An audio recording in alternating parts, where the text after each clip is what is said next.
Ito yung tatanggalin natin ng young bird.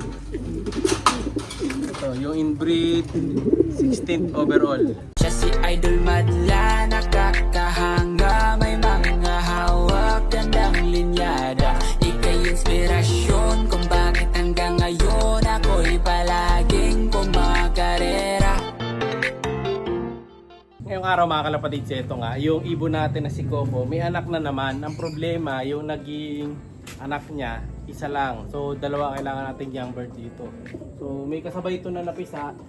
Ngayon, kukunin natin. Pero bago kukunin yung lilipat natin sa kanya, kasi yung pag tatanggalan natin ng YB mga kalapatid, may possible na buyer na yun, may bumibili nun. So, ngayon, tanggalin na natin mga kalapatid. Samba. So, pakita ko muna sa inyo yung anak niya.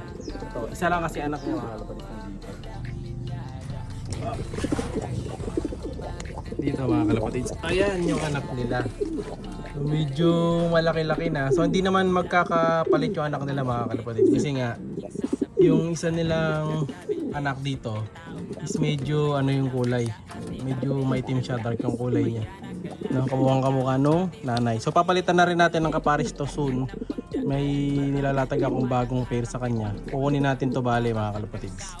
Baka pares ko dito mga kalapatids is yung ano, yung kulay puti dun sa kabila. Ayan. And then bukas magto-toast tayo. Sasama natin sa toast tong si Coco.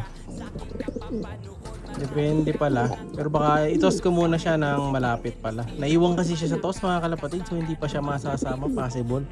Dun sa nire-ready natin sa kanya na ano, na karera. No? So yan muna siya. Pahinga mo. Susunod na lang na siguro siya sasama. Kasi mas malayo na yung toast ng kabila bukas eh. Yung totos namin bukas medyo mas malayo na. Palayo na tayo.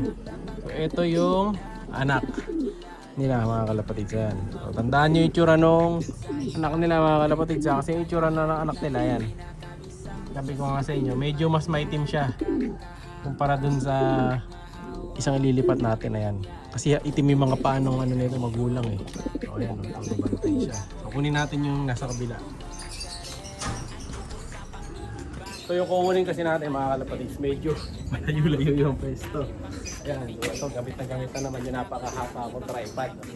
Ayan, around the world tayo. So yung ano natin. Dito sa kabila, ang problema dito, kung gusto nyo ng ganitong tripod, kailangan mahaba yung mic nyo. Pag hindi mahaba yung mic, hindi pwede. Ayan.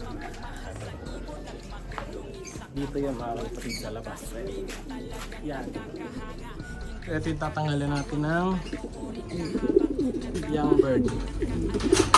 Ito yung inbreed 16th overall. Cross dito sa inbreak.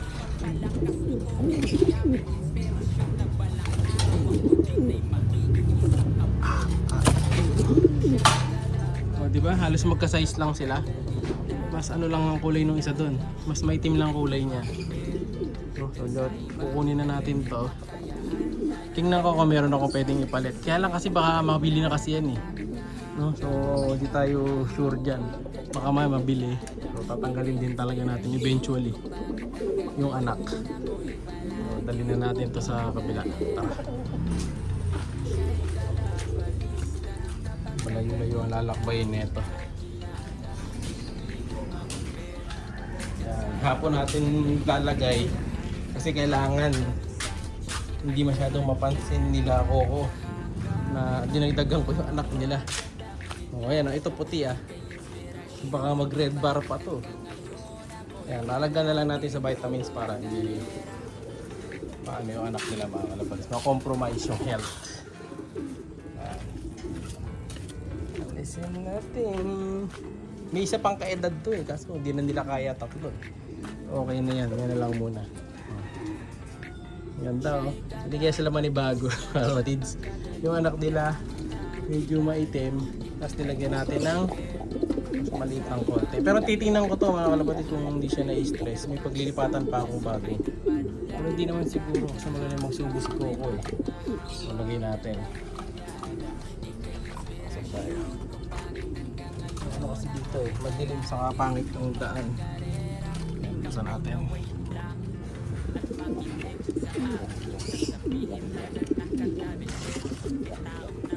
Yep.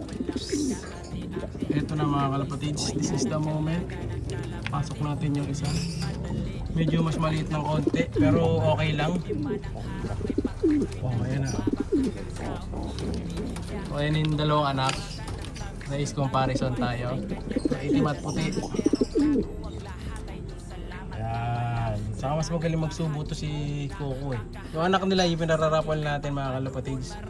No, abang-abang lang kasi namimili talaga tayo ng maigi dun sa mga ipapamigay nating mga ibon, no? So tingnan natin kung sino yung mapipili ko galing doon sa maiwagang listahan.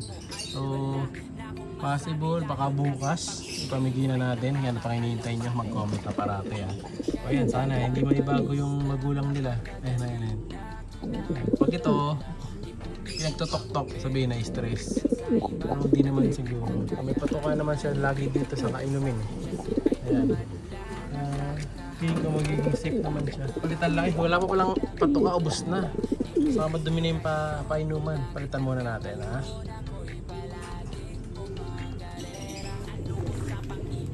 Ito, may niready na akong patuka dito. So isang lalagyan para kung pinasok natin, solve agad siya. Yan ang maganda pag mahaba yung tripod mga kapatid. So, ayan na lang natin yung tripod. Lupo natin. Ayan. O, diba?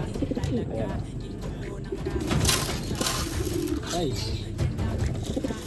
Ayan. Ganyan kadami bibigay natin para solve. Tubig na lang. May haba ng tripod ko. Sobra.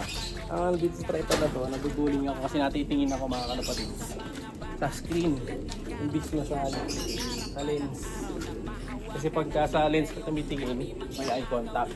Pero pagka tumingin ka dun sa lens, so medyo nalalayo yung mata mo. Yan. Ito. Nakita nyo nga lang yung kamay ko ngayon, nakababa ko siya. Kaya natin ang tubig.